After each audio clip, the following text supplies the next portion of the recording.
त्वमेव माता च पिता त्वमेव बन्धुः सखा त्वमेव विद्यां त्वमेव सर्वं मदेव देव। श्रावण मास कृष्ण पक्ष की कामिका एकादशी का महात्म्य। युधिष्ठिर ने पूछा, गोविंद वासुदेव आपको नमस्कार है। श्रावण के कृष्ण पक्ष में कौन सी एकादशी होती है, उसका वर्णन कीजिए। भगवान श्री कृष्ण बोले, राजन सुनो, मैं तुम्हें एक पापनाशक उपाख्यान सुनाता हूँ, जिसे पूर्व काल में ब्रह्मा जी ने नारद जी के पूछने पर कहा था। नारद जी ने प्रश्न किया, भगवान कमलासन, मैं आपसे यह सुनना चाहता हूँ कि श्रावण के कृष्ण पक्ष में जो एकादशी होती है उसका क्या नाम है, उसके कौन से देवता है तथा उससे कौन सा पुण्य होता है। प्रभु यह सब बताइए। ब्रह्मा जी ने कहा, नारद सुनो, मैं संपूर्ण लोकों के हित की इच्छा से तुम्हारे प्रश्न का उत्तर दे रहा हूँ।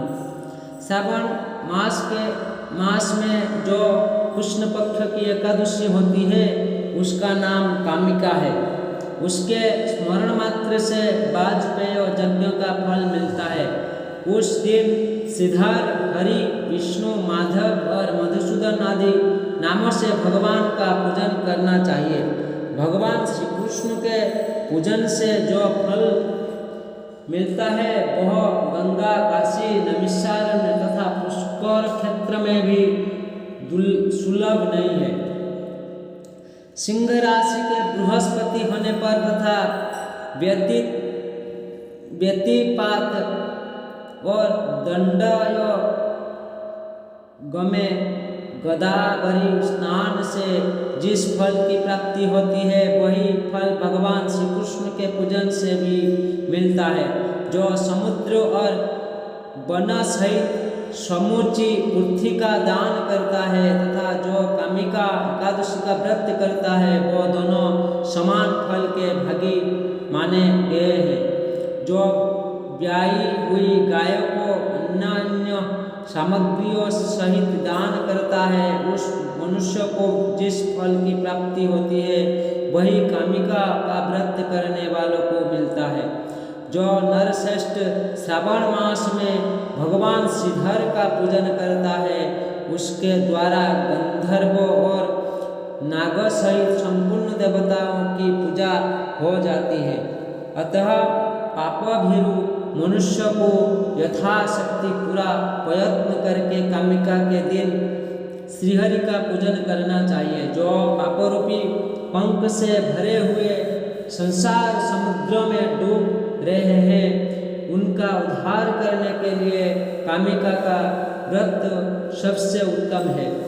अध्यात्म विद्या परायण पुरुषों को जिस फल की प्राप्ति होती है उससे बहुत अधिक फल कामिका व्रत का सेवन कराने वालों को मिलता है। कामिका का व्रत करने वाला मनुष्य रात्रि में जागरण करके न तो कभी भयंकर यमराज का दर्शन करता है और न कभी दुर्गति में ही पड़ता है।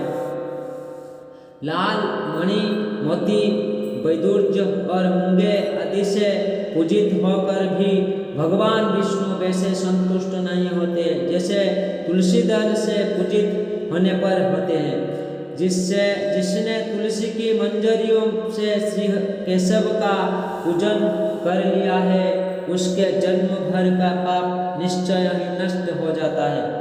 जो दर्शन करने पर सारे पापों समुदाय का नाश कर देती है, स्पर्श करने पर शरीर को पवित्र बनाती है, प्रणाम करने पर रोगों का निवारण करती है, जल से सिंचने पर यमराज को भी भय पहुंचाती है, आरोपित करने पर भगवान श्री कृष्ण के समीप ले जाती है और भगवान के चरण में चढ़ाने पर मोक्ष रूपी फल प्रदान करती है। उस तुलसी देवी को नमस्कार है। जो मनुष्य एकादशी को दिन रात दीपदान करता है उसके पुण्य की संख्या चित्रगुप्त भी नहीं जानते। एकादशी के दिन भगवान श्री कृष्ण के सम्मुख जिसका दीपक जलता है, उसके पितर स्वर्गलोक में स्थित होकर अमृत पान से तृप्त होते हैं। घी अथवा तिल के तेल से भगवान के सामने दीपक जलाकर मनुष्य देह त्याग के पश्चात करोड़ों दीपक से पूजित हो स्वर्गलोक में जाता है। भगवान श्री कृष्ण कहते हैं, युधिष्ठिर, यह तुम्हारे सामने मैंने कामिका एकादशी की महिमा का वर्णन किया है।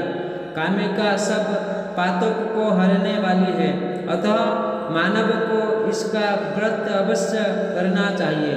यह स्वर्गलोक तथा महान पुण्य फल प्रदान करने वाली है। जो मनुष्य श्रद्धा के साथ इसका महात्म्य श्रवण करता है, वह सब पापों से मुक्त हो श्री विष्णु लोक में जाता है।